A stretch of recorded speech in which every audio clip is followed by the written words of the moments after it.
Pelabuhan Tanjung Priok sore itu dipenuhi hiruk-pikuk kapal barang yang bersandar, deru mesin kapal yang meraung berat, dan bau amis laut bercampur oli kapal. Para buruh pelabuhan masih sibuk mengangkut peti-peti besar dari kapal ke gudang, keringat bercucuran di wajah mereka. Dari kejauhan, terlihat sekumpulan preman bertubuh besar dengan tato mencolok menempel di kulit gelap mereka. Mereka berkeliaran di sekitar jalan masuk pelabuhan, menodong para sopir truk yang hendak keluar masuk. Ada yang berbadan gondrong, rambutnya kusut, menenteng tongkat baseball berkarat. Ada yang botak licin, tubuhnya dipenuhi tato naga dan macan, dengan rantai besi melilit lehernya. Ada pula yang berpeci lusuh namun bermuka garang, memegang pisau kecil yang diselipkan di pinggang. Mereka adalah rombongan preman penguasa kawasan Priok malam itu, menakutkan bagi siapa saja yang tak mau tunduk. Tak jauh dari kerumunan itu, di sisi jalan kecil pelabuhan, tampak sebuah gerobak tua berkarat dengan papan reyot bertuliskan, gorengan hangat tempe, tahu, bala-bala. Di belakang gerobak itu berdiri seorang wanita muda, wajahnya kotor berdebu, bajunya lusuh seakan jarang diganti. Dialah Utami, seorang penjual gorengan sederhana. Tangannya cekatan meracik adonan, mencelupkannya ke minyak panas, lalu meniriskan gorengan yang garing ke wadah bambu. Namun di balik wajah lelahnya, ada aura yang berbeda. Matanya kadang redup, kadang menyalakan sorot tajam yang membuat beberapa orang yang membeli gorengan terdiam tanpa tahu kenapa. Tak ada yang menyangka bahwa Utami bukan sekadar penjual gorengan biasa. Ia adalah pemilik ajian kuno yang diwariskan turun-temurun, ajian Samber Nyowo, sebuah kesaktian yang bisa melumpuhkan musuh, bahkan mencabut nyawa, tanpa harus menyentuh tubuh lawannya. Senja mulai tenggelam, langit berubah merah kehitaman. Angin laut bertiup kencang, membawa hawa yang membuat bulu kuduk sebagian buruh berdiri. Seperti ada firasat buruk yang akan terjadi di pelabuhan malam itu. Di kejauhan, terdengar tawa kasar para preman. Mereka mulai melirik ke arah gerobak Utami. Salah satu dari mereka, seorang pria gondrong dengan kalung rantai besar, menunjuk ke gerobak itu sambil tertawa. "Lihat tuh, ada cewek lusuh jual gorengan di sini. Wah, lumayan buat hiburan malam." Preman botak bertato naga ikut menimpali dengan suara berat. "Hahaha, iya, siapa suruh berjualan di daerah kita tanpa bayar setoran? Besok-besok, kalau mau aman, harus setor ke kita dulu." Beberapa preman lain ikut tertawa serentak. Langkah-langkah kaki mereka mendekat, berat dan berisik, seperti sekawanan binatang buas yang siap menerkam mangsanya. Utami hanya berdiri diam di balik gerobak tuanya. Tangannya tetap meniriskan bala-bala yang baru matang, seolah tidak terusik sedikit pun oleh gerombolan itu. Matanya menatap lurus ke arah preman-preman yang kini semakin dekat, sorot matanya dingin, tanpa rasa takut sedikit pun. Pelabuhan semakin lengang. Buruh yang tadinya ramai, satu persatu menjauh, tak berani mendekat. Mereka tahu, kalau sudah berurusan dengan rombongan preman itu, nyawa bisa melayang kapan saja. Tapi malam itu, tanpa mereka sadari, sebuah pertarungan besar akan pecah, bukan antara preman dan buruh, melainkan antara preman dan seorang penjual gorengan muda yang menyimpan kekuatan mematikan. Dan ketika matahari benar-benar tenggelam di ufuk barat, bayangan gelap mulai menyelimuti pelabuhan Tanjung Priok. Angin laut menderu, menerbangkan aroma amis bercampur minyak goreng. Dari sinilah awal kisah kelam itu dimulai. Langkah-langkah berat para preman semakin dekat. Jalan setapak menuju gerobak gorengan tua itu kini seolah menjadi panggung kehormatan mereka.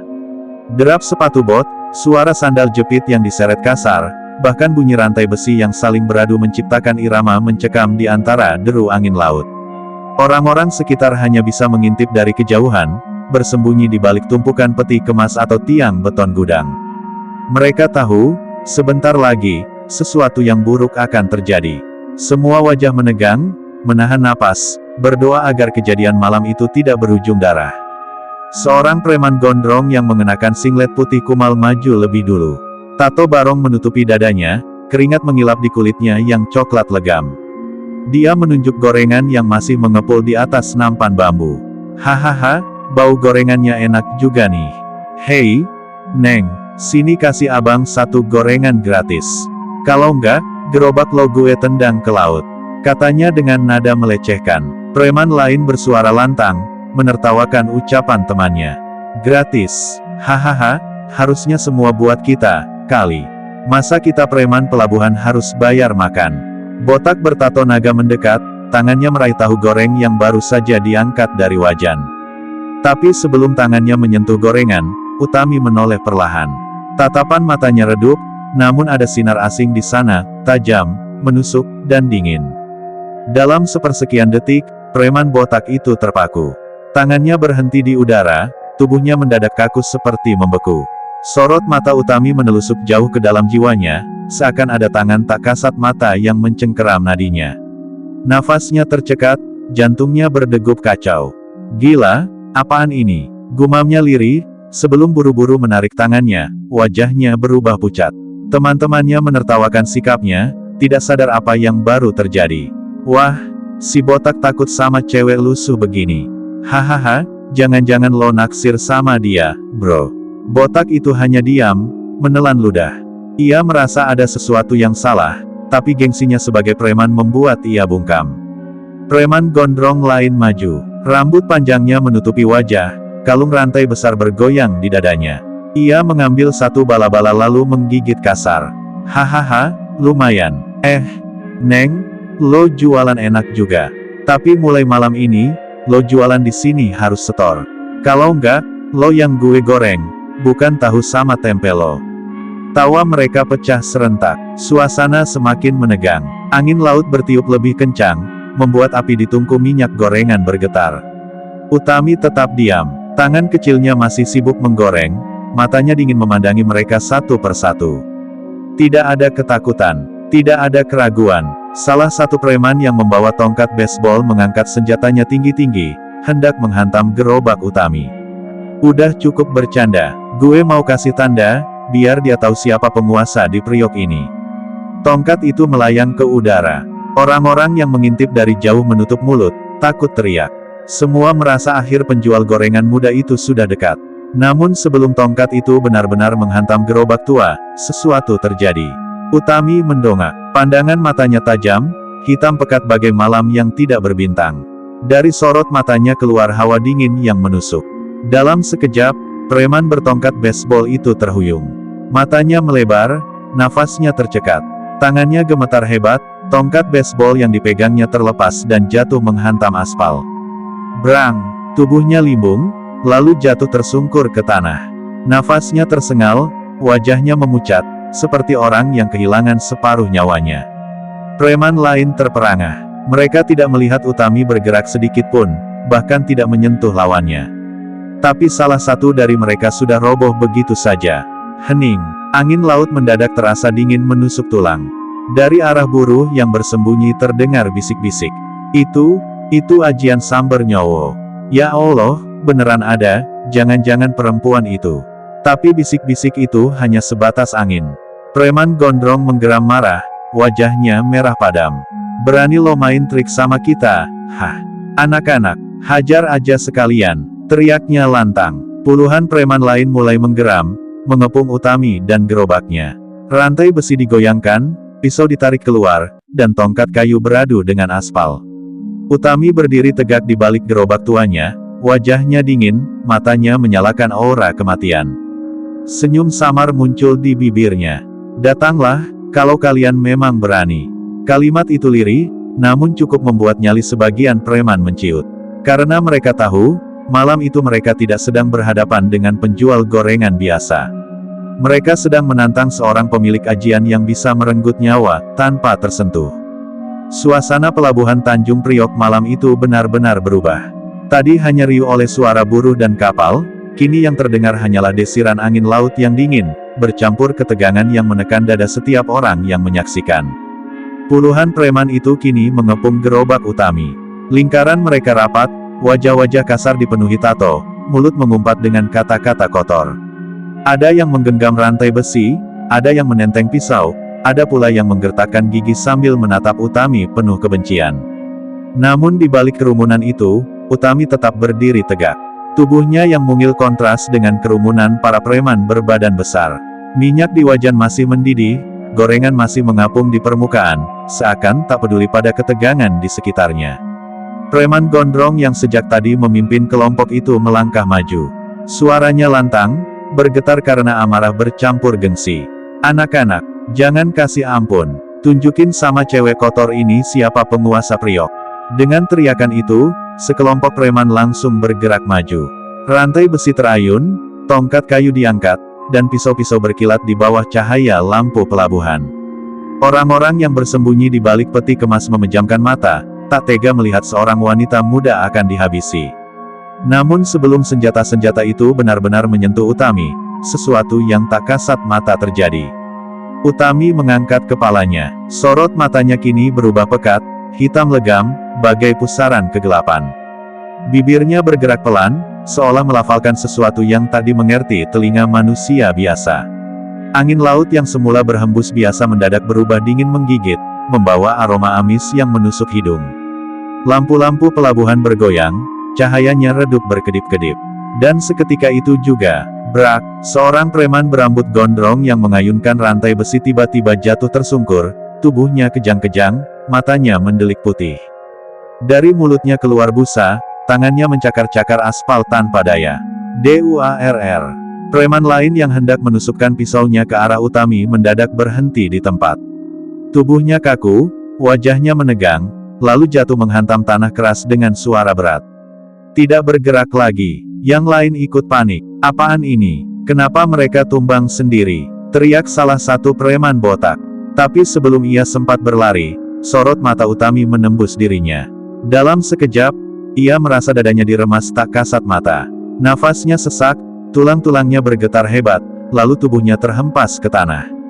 1, 2, 3, 5 orang tumbang hanya dalam hitungan detik. Semua itu terjadi tanpa Utami menggerakkan tangan sedikit pun. Ia hanya berdiri di balik gerobak gorengannya, dengan tatapan mata yang bagaikan cambuk malaikat maut. Ajian, samber nyowo, bisik seorang buruh yang bersembunyi, wajahnya pucat pasi. Ya Allah, kita lihat sendiri, preman-preman itu mati tanpa disentuh. Kerumunan preman yang masih berdiri mulai diliputi rasa takut. Mereka saling pandang, ragu apakah harus terus maju atau mundur. Namun ego sebagai penguasa pelabuhan membuat mereka tak mau mengakui ketakutan itu. Seorang preman jangkung dengan janggut panjang meraung marah. Bacot semua, cewek itu cuma main trik. Gue hajar dia sekarang. Dia mengangkat pisau panjang dan berlari kencang ke arah Utami. Namun ketika jaraknya hanya tinggal 2 langkah, Utami menoleh perlahan. Sorot mata itu menyambar dirinya. Seperti petir menyambar pohon kering, tubuh si preman jangkung mendadak berhenti. Matanya membelalak, pisaunya terlepas dari tangan, lalu tubuhnya ambruk ke tanah dengan leher terpelintir aneh. Gedubrak, tubuh besar itu jatuh tepat di depan gerobak Utami, menimbulkan getaran kecil di tanah. Nafas terakhirnya terdengar serak, lalu senyap. Sunyi, tak ada yang bergerak. Preman-preman lain kini benar-benar gentar. Hantu, dia bukan manusia, dia iblis, teriak salah satu dari mereka sambil mundur. Namun pemimpin mereka, preman gondrong berkalung rantai, masih berdiri dengan wajah merah padam. Dia menggertakkan gigi, berusaha menutupi rasa takut yang mulai merayapi dirinya. Diam semua, jangan takut, dia cuma cewek, kalau kita maju bareng-bareng, pasti bisa. Tapi suaranya terdengar gemetar, matanya pun tak berani menatap langsung pada sorot mata Utami. Utami menghela napas perlahan, suaranya pelan, tapi jelas terdengar ke seluruh pelabuhan yang sunyi. Kalian semua sudah terlalu lama merajalela. Malam ini, saatnya kalian menerima balasan. Lalu ia menunduk sedikit, menatap satu persatu preman yang masih berdiri. Sorot matanya kini semakin tajam, bagaikan kilat yang menyambar dalam kegelapan. Dan di sanalah, satu persatu preman kembali merasakan ketakutan paling murni, ketakutan akan maut yang datang tanpa bisa mereka hindari. Pelabuhan Tanjung Priok malam itu sudah tidak lagi seperti biasa. Lampu-lampu sorot di menara pelabuhan bergetar aneh, cahayanya redup berkedip seperti lilin tertiup angin. Angin laut yang semula asin dan lembab kini membawa hawa dingin menusuk, seakan dari dasar samudera ada sesuatu yang bangkit dan ikut menyaksikan peristiwa ini. Dari puluhan preman yang tadi mengepung gerobak gorengan Utami, kini hampir separuhnya sudah tergeletak di tanah. Ada yang kejang-kejang dengan mulut berbusa, ada yang wajahnya membiru seperti tercekik, ada pula yang hanya terkapar dengan mata melotot kosong. Tubuh-tubuh kekar penuh tato itu kini tak lebih dari bangkai yang ditinggalkan roh.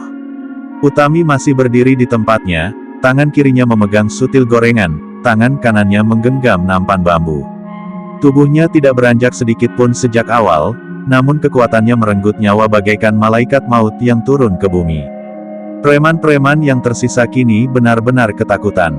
Ada yang mundur perlahan, ada yang meludah ke tanah untuk menutupi rasa ciutnya, ada pula yang terus menggenggam senjata meski tangannya gemetar hebat.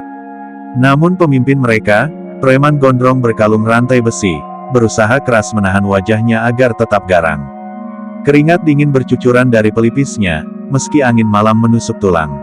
Tangan kanannya mengepal, urat-urat di lengannya menegang, sementara matanya menatap Utami dengan penuh kebencian bercampur rasa takut. "Brengsek, cewek ini bukan orang biasa," gumamnya lirih. Seorang anak buahnya, preman botak kurus dengan tato kalajengking di leher, berbisik cemas, "Bang, kita cabut aja. Gue nggak kuat lagi lihat yang tumbang gitu, ini bukan lawan kita." Pemimpin gondrong itu mendengus marah, lalu mencekik kerah baju si botak. "Diam lo, kalau kita kabur sekarang, besok-besok kita bakal dipermalukan sepriok. Nama kita hancur, lebih baik mati di sini daripada jadi bahan ketawaan buruh pelabuhan." Si botak terdiam, wajahnya pucat pasi. Utami memandang mereka tenang, lalu berkata lirih, suaranya dingin menusuk. "Kalian pikir kalian penguasa di sini? Kalian salah besar. Kesombongan hanya akan membawa kalian pada ajal. Malam ini, aku hanya menjadi perantara." Kata-kata itu membuat bulu kuduk preman-preman yang tersisa berdiri. Entah apa maksudnya, tapi terasa jelas, Utami bukan berbicara sebagai manusia biasa, melainkan sebagai sesuatu yang lebih tinggi, lebih mengerikan. Pemimpin gondrong berkalung rantai meraung, berusaha mengusir rasa takut dalam dadanya. "Cukup bacot lo, perempuan hina. Kalau mereka bisa tumbang, itu karena lo main sihir kotor. Tapi lawan gue, lo nggak bakal bisa." Ia meraih rantai besar di lehernya, lalu melilitkannya di kedua tangannya. Suara rantai beradu menimbulkan dentang logam keras yang menggema ke seluruh dermaga. Langkah kakinya menghentak keras ke tanah, mendekati Utami dengan tatapan membara. Preman-preman yang lain hanya bisa menatap dari jauh, tak berani maju. Mereka tahu, pemimpin gondrong itu adalah yang paling kuat di antara mereka. Tubuhnya besar, ototnya menonjol, dan selama ini dialah yang paling ditakuti. Namun, langkah-langkah beratnya terdengar sumbang di telinga. Seolah setiap derap kakinya justru mendekatkannya pada kuburannya sendiri. Utami mengangkat wajahnya, senyumnya samar, namun sorot matanya dingin menusuk. "Kau benar-benar ingin merasakan sambar nyawa." Seketika, suasana berubah drastis. Angin laut berhenti. Burung camar yang tadi berterbangan mendadak lenyap entah kemana. Suasana jadi sunyi senyap, mencekam. Pemimpin gondrong itu terhenti sejenak, tapi segera mengayunkan rantai besinya, hendak menghantam kepala Utami. Rantai itu berputar kencang, suaranya mendesing memekakkan telinga. Namun saat rantai itu hampir mengenai kepala Utami, ia menoleh cepat. Sorot matanya menyalakan cahaya hitam pekat, seperti pusaran maut yang tak bisa ditolak. Pemimpin gondrong itu mendadak merasa dadanya diremas. Nafasnya tersengal, tangannya lumpuh, rantai besi terlepas begitu saja. Tubuh kekarnya bergetar hebat, wajahnya memucat seperti kehilangan darah. Dia berusaha melawan, tapi matanya membelalak ketakutan. "Apa ini, Urk, aku nggak bisa." Lalu tubuhnya terdorong ke belakang, terhempas keras ke tanah. Rantai besi di tangannya beradu dengan aspal, menimbulkan suara nyaring yang menggaung di antara gudang-gudang pelabuhan. "Durrrr." Tubuh sang pemimpin preman itu terkapar, dadanya terangkat-angkat sebentar, lalu kaku. Matanya terbuka lebar, mulutnya menganga, dan napas terakhirnya menguap ke udara malam. Preman-preman yang tersisa hanya bisa menatap dengan wajah ngeri. Pemimpin mereka, yang paling kuat, paling ditakuti, telah tumbang tanpa disentuh. Keheningan menyelimuti pelabuhan. Hanya suara minyak goreng yang masih mendidih di wajan Utami, seperti nyanyian kematian yang mengiringi jatuhnya satu demi satu jiwa malam itu. Tubuh pemimpin gondrong yang terkapar kaku di tanah menjadi pemandangan yang membekas dalam ingatan semua orang malam itu. Pria besar berkalung rantai, yang selama ini jadi momok pelabuhan, kini mati dengan mata terbelalak, mulut terbuka, dan tubuh membeku tanpa ada luka sedikit pun. Senyap menyelimuti dermaga. Angin laut kembali bertiup, namun bukan lagi membawa kesejukan, melainkan hawa dingin yang menusuk tulang. Seakan laut sendiri menyaksikan bagaimana nyawa-nyawa direnggut tanpa perlawanan. Preman-preman yang tersisa kini tidak lagi garang. Wajah-wajah mereka pucat, tubuh mereka gemetar, dan tangan yang tadi menggenggam senjata kini basah oleh keringat. Mereka saling pandang, mata mereka penuh ketakutan. Seorang preman kurus berambut cepak menggigil sambil bersuara parau. "Gila, gila, dia bukan manusia, gue nggak mau mati di sini." Tanpa pikir panjang, ia berbalik dan berlari menuju arah gudang, meninggalkan kawan-kawan. Melihat itu, beberapa preman lain ikut panik. Mereka melemparkan tongkat, pisau, bahkan rantai besi mereka ke tanah. "Lari, cabut, ini bukan lawan kita," teriak mereka. Suasana berubah kacau. Ada yang lari tunggang langgang ke arah truk yang parkir, ada yang memanjat pagar gudang, ada pula yang berlari ke dermaga berharap bisa menyelamatkan diri dengan perahu. Namun justru saat itu, Utami membuka mulutnya. Suaranya lirih, nyaris seperti bisikan, tapi jelas menusuk telinga semua orang. Samber Nyowo tidak mengenal pelarian. Mata Utami kembali menyalakan kilatan hitam. Tatapannya menyapu ke arah preman-preman yang berlari. Dan satu persatu tubuh mereka berhenti di tengah langkah. Ada yang terhenti di atas pagar, matanya melotot lalu jatuh terjerembab ke bawah. Ada yang lari ke arah truk, tiba-tiba menubruk keras ke pintu besi dan ambruk tak bernyawa. Ada pula yang berlari ke dermaga, tubuhnya mendadak kaku dan tercebur ke laut dengan bunyi plung, tenggelam tanpa jejak. Jerit histeris terdengar dari yang masih hidup. "Ampun, jangan bunuh gue nggak ikut, sumpah. Ampun, Neng." Seorang preman bertubuh gemuk jatuh berlutut, tangannya terangkat, wajahnya berlinang air mata. Jangan, gue punya anak istri di rumah, tolong." Utami menoleh padanya, sorot matanya tetap dingin, tak berbelas kasihan. "Kau sudah bertahun-tahun memeras buruh miskin di sini. Kau rampas rezeki orang-orang kecil. Anak istri, bukankah banyak anak orang lain yang kelaparan karena ulahmu?"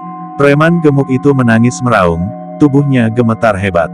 Namun sebelum ia sempat merangkak lebih jauh, sorot mata Utami menghantam jiwanya.